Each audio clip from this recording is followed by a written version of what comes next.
Okay, here we go. We are in Winders today, and we're going to be talking about the units and vision cards that are coming up during the squeeze, the crunch, the road to worldwide. And yeah, I'm in a better mood today. So, I mean, that's something. So let's talk about it. Let's go over everybody that's coming up here, and we'll start with the units, and I'll put a little graphic up here to make it a little bit easier for you to follow along. So first of all, we've got Raph, who should be coming next week. Now, should be coming means apparently nothing. But this one I feel pretty good about because they do like to space these out at certain intervals. And it makes sense that things came before it, but not on the... Like, I just think that we're still lining up to get Raph next week. It just kind of makes sense. But we'll see. We'll see. Who knows? Who knows what we'll get with Raph? So it's probably just going to be units paired with their VCs, which means we'll also get the Great Demon VC Esper. That will be followed by some combination of the rest of these units. So who else is coming up? Well, we've got the wedding versions of Jayden and Alaya, Bronwell, which is a 70 cost dark unit, and then Melnia and Shalze. And then on the VC Esper side, we've got Dark Shiva, we've got the wedding VC, we've got the Elsirelle VC and the Melnia VC, as well as the Varush VC. Now, I know these all have names that we could translate, but I'm just going to call them by the main character that's on there. So the plan now is to break down each of these things individually, talk a little bit about it. It's just going to be a taste, right? This isn't a full should you pull or not. It's what's coming, what do they do, maybe talk a little bit about whether I think you should save for them or not. I already talked about Raph in my unit planning guide, but she is a super important unit, so let's talk about her again. She is a 100 cost dark festival limited unit from the Warriors of the Crystal, and basically she is the dark version of Dialdo. Now that is oversimplifying it, but if you want to check out my unit planning guide, I'll go into more depth in her. The point is, she's super good. She's going to be a key part of the dark meta that will descend upon us. Eternal Night, all that kind of stuff. So please either pull for her or be prepared to play against her. I mean, both really. And if you don't want to pull for her like me, then that's totally fine. But just know that you'll be seeing her literally everywhere because lots of people are still, you know, we've had the foresight to save for her, and she's still probably the safest bet out of everybody on this list. Although there is a close second. So definitely recommend her. She is a good unit. Next up, let's talk about Wedding Jayden, and we'll go into more depth because this is a unit that I haven't covered before, and he is a 100 cost ice unit. He's a magic-based spear user. Okay, so he pokes people. He's got a very powerful TMR. If you remember, the original Jayden has a 60% self magic buff on his kit, which is really good for his damage. It's hard to use though because he also wants bells. Well, this Jayden has a 60% magic buff on his TMR for everybody. It's really quite generous. The TMR itself also has 5 agility on it, so it's a very good TMR. The problem is that he also has AP problems just like the original Jayden, so he does also want bells if possible, or not even just, he wants something to solve his AP, but otherwise he has really good slash resist. He goes up to 45% with buffs and 10% innate all elemental resistance, just like Sephiroth has some of that. He also has a 10,000 HP barrier for physical damage, and then some single target resistance buffs, and some he can reduce people's slash penetration. He can even reduce the target the hate of targets, so he can nullify tanks if he has this like lobbing spear throw that reduces the hate of whoever it hits. And because it's a lob, you know, like an arcing skill, he can use it in a lot of situations. And basically, if he hits your tank with it, he can turn it off, which is a really important thing, considering that we have some very, very powerful tanks that are out right now. So that is a really cool skill. So if we're talking about verdict here, whether or not you should be saving for him, well, basically offensively, he has everything he needs, aside from Pierce, penetration. So he has barrier breaks, re-raise removal. He's got Pierce Imperil, so that's good. It's on his limit burst. Defensively has a ton of positives. He is going to be a powerhouse against physical damage. Just watch out for those barrier breaks. He does not have courage or re-raise, but because he has HP barrier, protect, debuff, weakening, he has so much survivability against physical, but he will be very weak to magic based damage, and he does need help with AP. So I think he is a very strong unit. I think that ice players, boom, you can lock him in. He's really good. And I don't think that he'll be a general pull for most players because he is the regular pool and you can always get him later. Then we have Wedding Alaya, who is a 100 cost lightning unit, a physical strike attacker with a very high agility, and also a 70% chance to counter slash and magic damage with a ranged counter. So it's pretty good. has courage, has the below 20% heal, has a ton of defense pen, has physical damage up, all the things to boost damage. So basically, she is a killer unit. She is a absolutely terrific DPS unit. Offensively, she has everything that she needs. Big damage, penetrations, even strike resistance penetration, so she can go after those anti-strike units. She's got a barrier break. She has select 2 single target attacks, which are so strong, and then lightning imperil as well. So defensively, she has some AoE resistance, the self-heal and the courage. She has barriers because she has the operative sub-job, and she has a very high slash resistance. So it looks to be a winner. If anybody is remotely within the strike team, which a lot of people are, or the lightning element, then yes, you'll be pulling for her. She's a good unit. Even though she's not limited, she is a very good unit. Bronwell is the next unit that we'll talk about. She is a 70 cost dark unit, physical greatsword attacker with a very strong TMR, which has 2 uses, which gives haste and AP consumption down. So that's maybe one of the best ones around. And so we should be able to pull her for 18,000 viz or less. Maybe, I don't know if we get some sort of boost with her because of the, you know, the crunch, but either way, she's got a physical barrier. She has, she reduces defense pen on every hit when she uses a buff, but then her limit burst will also reduce defense and spirit penetration by 40%. And she has a 30% dark imperil. So verdict, she is a good 70 cost option, but dark already has those. She's missing slash pen on offense, but has 2 strike attacks, 1 on her main kit, 1 on sub kit, and good defense penetration. So if people have low slash resist or they are weak to strike, then she has the potential to do some damage. She does have barrier break. She doesn't have courage or re-raise removal, and she does have a single target choose to attack, which are really good. So overall, looks like a really solid unit, but not remarkable in any way, shape, or form, and it will be a skip for a lot of players because of the way that the game's kind of coming out right now. But if you are a dark player and she is offered for very cheap, then it is easy to pick her up and slow build her because you get that TMR. I mean, anybody would be happy to have that TMR, especially if you missed Bradley's TMR. So it is something to consider. I don't think we can be pulling for TMRs in the current situation though. Okay, let's talk about Melnia, who is a 100 cost earth unit physical gunner with high attack and high agility, has reflex, has arcing shots on their main job. She has a choose 2 single target. Are you seeing a theme here? Those are so good. And then she is very self-sufficient for AP, which is really great for a gunner. She has a refresh on her kit and some other stuff as well. And she has an AoE, like a cross dispel. That's huge. The fact that she can strip people from a great range of all of their buffs is absolutely insane. Like, it's a really, really good dispel to have. And she's got really good penetration too. So good penetration, good range, should have high damage. And the one thing or 2 things I guess would be really important to note for her is 1, she has almost entirely single target attacks, and her barrier break is on her limit burst, but she does have a couple of AoE attacks. She does not have barrage on her ranger sub job though. She has very poor survivability, classic gunner, but you know, I think earth players, boom, good one to get.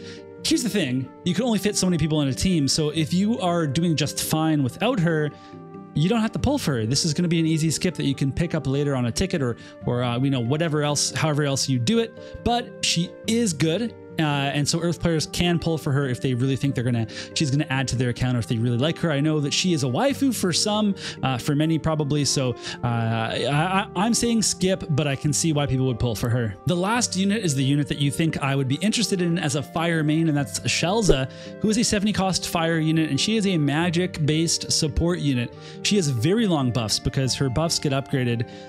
So I think one of them has a 4-turn duration, but she also has a passive that gives cast time down and buff duration extension. So without Dispel, her buffs are going to stick around for the whole fight. Like, it's pretty insane. She has 4 buffs between her main job and sub kit. One of those is a self buff though, and she needs the cleric sub for a good heal, but that's a heal that dispels debuffs, so it really is quite good. She also has 1 use full life on her main kit. Her buffs have some serious elemental resistances up on them, so her mega buff gives 30% dark and light resistance, among many other things. She can also give regen to allies and has a 20% physical magic damage up skill as well. And her limit burst gives herself and a lucky recipient courage, which is very good for one fight, of course. So she kind of reminds me of Hope, but with healing. I'm not sure that she's going to make the cut, just given her cast times and the fact that we have Naya for limited guild battle. I do like how she supports both survivability and the damage of your units, and then has, you know, kind of one heal and one res. But at the same time, Naya is just a pure healer that is going to sustain you, and it's pretty hard to justify pulling for her when you can actually just grab Naya instead. Now, depending on the deal that's offered for her, I might end up, you know, going in because I'm a fire main, but I would recommend that most people skip her. All right, let's talk about vision cards next, and the one that we should see first will come with Raph most likely, and that is the Great Demon Esper in VC. So this is a card for Dagger, Katana, Staff, Black Mage, and Mace users. And so Wind, Water, Light have some pretty obvious unit combinations here, and then but the most like apparent one is obviously this is a dark card for Raph and Raph teams. So this is so good. It gives on the party effect slash resistance 24%, but then agility 15%, and then 16% strike resistance. So total tank card. And the Esper is very similar as well, because the Esper is 13 agility. It's a magic based Esper for Raph, and it has 15 defense, 5 AoE resistance, 15% light resistance, good for Raph, of course. And then the other thing is it's a 25% strike resistance Esper. So that's all really good. All the new Espers also have insane evocation ranges and good imperils and buffs and everything. So it's a really good anti-crit, anti-strike Esper, but it's also just going to be an all-rounder, you know, tank Esper. I forgot to mention it's 22% crit evasion. So this is a good one to pull for Raph, but in general, if you, you know, are using any of those job things, you know, job categories, then it's a good one. And if you happen to pull this later on, you know that you've got a very good Esper. The only problem with it is that it has 13 agility, which is how you know it's a tank Esper. Dark Shiva VC and Esper is the next one, and this one I'm very curious about to see if it's going to be as expensive as the Dark Espers and VCs usually are because of the crunch. You gotta skip this. You just have to skip this. I mean, come on. It's for ice and water units. The bestowed is fine. The party effect is pretty good. So increase agility 15%, increase critical evasion 10, and then increase magic 38%. So this will be very good for Jayden, obviously. It's going to be really powerful for ice-water mixes. So if you want to have a water or ice unit in front of the other element and do some trickery on defense, then you can totally do that. It's also going to help Ferris mix with Hallett and Reagan and the other sword red mage category units that are in those elements. So I think that if somebody is really into Ferris, this is a good option for them as well. But otherwise, the Esper is quite good. I mean, the Esper is insane, to be honest. 19 agility. It's a magic-based Esper, and it has pierce attack. It has 10 initial AP. It has 5% magic damage boost. It has 5 AoE resistance, 15% slash res. It also has the magic res, and it has crit rate. So tons of good nodes. Way, like a bunch of different ways to build it. Really good for Jayden. It's still a skip for me unless there's a really good deal for it, because there's lots of other things coming out too. But if you know, if you're truly dedicated to those elements, then you can make that decision for yourself. Then we have the Wedding VC, which is for both wedding units, but I think the main one here is that it's going to be for Alaya. Actually, you know what? I gotta take that back. It goes well with both of them because it gives 24% slash resistance, it gives AoE resistance 16, and then acquired AP up, which both of them can use, and Jayden particularly needs. So this is for axe units, spear units, fist units, and glove units. So this is one I'm probably going to pull. I'm probably going to pull for Wedding Alaya and this vision card, and maybe Shalze, depending on how things go. Although I'm not really in a good spot yet viz-wise to actually do that, but we'll kind of see how it all shakes out and when these things actually drop. I should also mention the bestowed for this has 15% accuracy, so this is a banger vision card. If you use any of these jobs or these units, then yeah, you're gonna want this. Elsirelle's VC is coming up next. This one's Greatsword, Dagger, Katana, and Book. It has 20% bestowed attack and some crit evasion. What's interesting here is it gives the 25% HP up, which is a really good sub slot, but then it has debuff effect weakening at 30, but you kind of want that main slot. This one I'm not super sold on. I think obviously if you're going super hard into any of these categories, then obviously this will be an essential card to round out your selection of cards. But overall, I don't think in the current climate that we can pull for this one. And even though I want to build a Greatsword team, I am going to unfortunately have to skip this one because there's even more Greatsword stuff coming up. All right, then we have Melnia's VC. This one is nuts. It's for sword, knight category, gun, and mace users. It acquired AP up 30% on the bestowed is pretty good. But then the party party effect. Single target resistance 24, so it's a boosted amount. Reaction block rate is always good. And then 15% agility. So this is a banger card with 2 premium effects on 1 card. So really insane card. It works super well with Earth because this works for Mashery, Melnia, and Bradley. So you have a mono Earth team that can just slot this in here. It means that you don't have to run multiple Earth cards. You can put this 1 card in and get 2 different Earth card effects, and then go put a second card in of your choice, whatever it is that you want. So Earth players, which is a lot of people right now, this is a sure thing to go pull for if you're going to run those mono Earth teams. Otherwise, again, if you like these weapon types, then this is a must pull card. I think this one will see a lot of people pulling for it. Finally, we have the Varush VC, which is for Greatsword, Ninja Blade, Katana, and Staff Devout. So this one increased magic 10% and dark resistance 10% on the bestowed. So 10% dark resistance, but on bestowed effects, when you get resistances, it's pretty good. Party effect, increased dark resistance 24%. Man, is there a problem with dark in JP? I mean, wow. Increased human killer 20 when attacking with physical attacks, increased slash attack resistance penetration 35. So very good card. Very good. Even with, let's say you're not fighting dark, you still have enough here that makes this interesting. I think I'll have to wait and see where my Viz stash is at this point, but because it's Greatsword, I am definitely considering pulling for it, and I know that this will help, you know, those Sephiroths in the Dark Mirror match, perhaps. But this also works with some Ninja Blade things. So for Fire, there's some applications here. I mean, we could do Kyo and Yuffie and you know, Rain and whatever it is. Like there's some good stuff going on there. This is a great card.